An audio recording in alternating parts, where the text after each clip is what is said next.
Hello my fellow Biafrans, it don't happen again.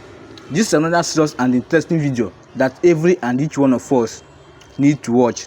This Ghanaian man wey una dey see for my screen like this don finally come out to come explain everything wey dey happen in between Nigeria and Ghanaian people. Just take 1 minute of your time and lis ten to this Ghanaian man and see what he say in this video. He talk a lot of things concerning Ghana and Nigeria. He talk a lot of things that if Nigeria and Ghana can unite, that Africa will be a great nation. And I want all Biafrans, I want all Nigerians to listen to this man and see what he said in this video, because this man is making a lot of sense. And Ghanaians need to understand that Nigeria also, their people, they are also in Nigeria, and Nigeria are also in Ghana.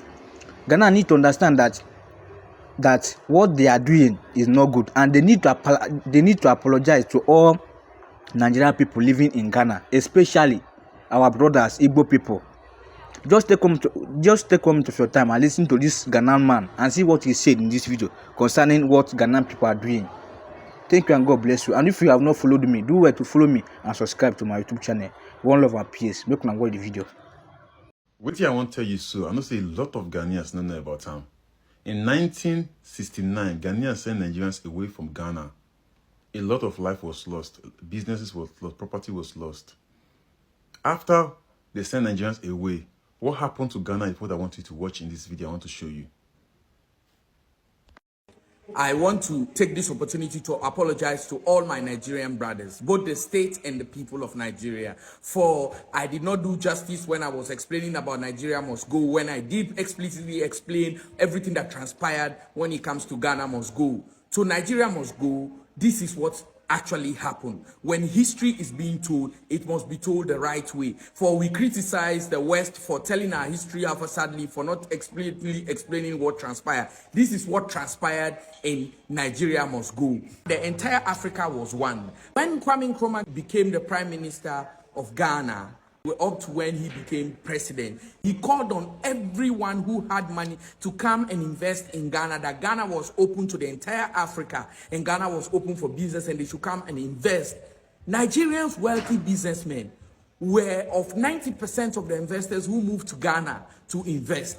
And the population of Nigerians in Ghana by then were up to 2 million Nigerians living in Ghana out of the 2.5 foreigners living in Ghana by then. But when Kwame Nkrumah was overthrown by Kotoka and the rest, then came Buzia in power as prime minister. When Buzia came, he was a staunch opposition to Kwame Nkrumah. He never liked Kwame Nkrumah and the policies. When he came, the very first thing he did was to dismantle Kwame Nkrumah's policy and brought in the Alien Compliance Order. When he brought in the Alien Compliance Order, this seek to sack every foreigner in Ghana. And he knew quite well that of all the foreigners in Ghana, Nigerians were 90% of them, and they were investors and businessmen. They invested in cocoa, invested in infrastructures, invested in all sorts of business, manufacturing, transportation, you name it. So when he passed this order and he gave them a deadline to leave, the Nigerians had no option but to auction all they had, because they were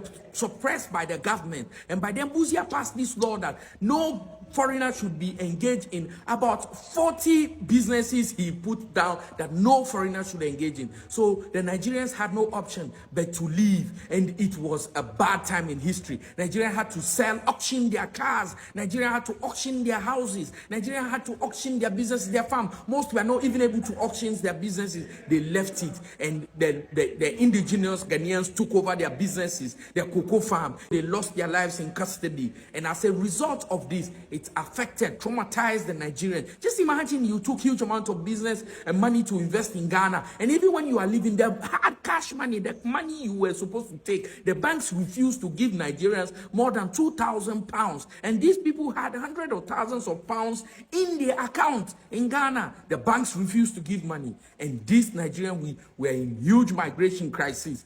So as this happened, within that period, they were auctioning things in Ghana.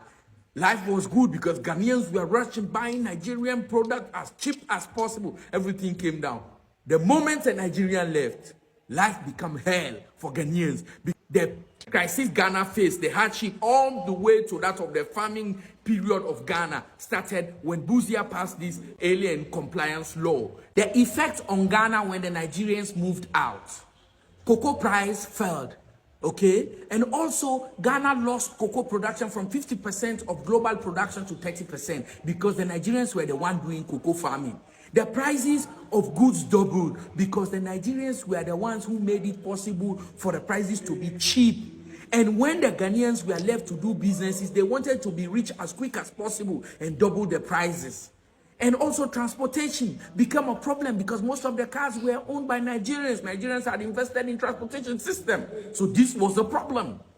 And loss of jobs because the businesses and factories and cocoa business, the farming were operated by Nigerians who had employed people. These people had left and jobs were lost. Okay, businesses collapsed. Ghana was in disarray. This was the start of Ghana problem that finally led to Ghana having famine. We would come to that for a latter part. What was the negative effect on Nigeria? Nigerians died. Yes, people who were in detention because the government held lots of Nigerians, and so some of them died in detention. What again? Nigerians lost houses, lost cars, lost businesses, money. The banks could not allow Nigerians to take more than 2,000 pounds from the bank because they didn't want this money to go. And these Nigerians had hundreds of thousands of pounds in their banks in Ghana. So this was a disaster. This was a problem. When the Nigerians returned, some were hoping to see back their loved one, but they had only to be greeted by the news that they had died in Ghana. This was a bad thing. Alien compliance law was what led to Ghana to fall in those periods until in the year 1985, when J.J. Rawlings went to Babangida to renew relations with Nigeria. That was when Ghana and Nigeria saw peace. Within this period, there was nothing like peace. So J.J. Rawlings moved to Babangida to make peace. But even when J.J. Rawlings moved to Nigeria, things were worse. Things were terrible for Ghana. Not until when President Kufuor became president of Ghana, year 2001, Kufuor moved to Nigeria, went to Nigeria and pleaded to the then president of Nigeria, Obasanjo, in the words of President Kufuor, not me, that Obasanjo is a gift to the African continent. Why did President Kufuor say this? Because when the economy of Ghana was in shambles, Ghana went hippie, meaning there was no money in Ghana. When Ghana was scattered, when the ones you call foreign donors, development partners, America, the Britain, you name it, all countries rejected Ghana. Nobody was there to come to the aid of Ghana. But Nigeria, and President Kufuor ran to Nigeria and laid down to Obasanjo. He didn't feel Obasanjo would help to say that, okay, we will resume supply of gas to Ghana to supply electricity. When he went, Obasanjo surprised him. Obasanjo did not only ask Kufuor that they should resume gas to supply to Ghana immediately, but also push the payments to almost 4 years back and also reduce the price for Ghana. And not only that, Obasanjo actually gave 30 million United States dollar to Ghana to buy cars for the police. I know that money was rejected by Obasanjo in Nigeria because Nigerians were blasting him as the president of Nigeria. But it is true. He helped Ghana. He assembled investors to come to Ghana to invest in Ghana. That is how come the infrastructure of Ghana today, housing, is at its peak. They're one of the best in Africa because the Nigerians came with their wealth, with their money to invest in Ghana. And Ghana is where it is today. And I will tell you, Nigeria has done a lot for Ghana.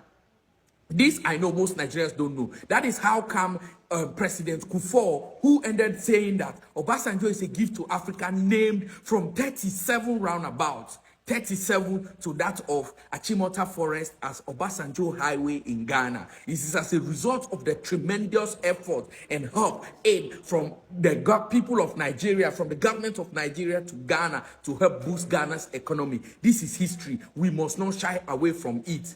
There is so much between Nigeria and Ghana. Why we must put asunder our fight. Why we must put asunder blaming one another. Let me tell you one of the reasons. is Nigeria and Ghana started fighting for AU together with Sierra Leone. Sierra Leone brought this fire to Nigeria, brought it to Ghana, boiled Nigerians and Ghanaians, Nkrumah inclusive, the ITA Wallace Johnson and the rest, that you should fight for your independence and let's form Africa Union, which is, by then it was Organization of Africa Unity. Nkrumah championed it in Nigeria. But the white man skillfully came to Nigeria and told them, do not allow Ghana to head AU. And they went to Ghana and told them, do not allow Nigeria to head AU. The reason being is they knew these two countries were powerhouse in Africa. Nigeria had immense wealth. So also is Ghana. If these two countries could blend their wealth together, I'm telling you, there is no way Ghana and Nigeria combined would not be able to give aid to other African countries. Have you seen the video? That is what it is. It only takes love for us to go back and forth. But regardless, the love still lives between Ghana and Nigeria. So let's unite, because Nigeria and Ghana is a powerhouse of Africa. When these two countries can unite, Africa is unstoppable. We can empower every other African country. You understand? If any Nigerians come across as a crime creator or whatever, let the government single-handedly deal with this person and stop generalizing it Nigerians. If the Ghanaians commit a crime in Nigeria, this adopt the habit of dealing with that particular person instead of generalizing and say Ghanaians. So please, let love lead. I remember you're my number one, Ghana Nigeria Presido. Don't forget to click the follow button and share this video if you think it's very valid and very important to you. Thank you.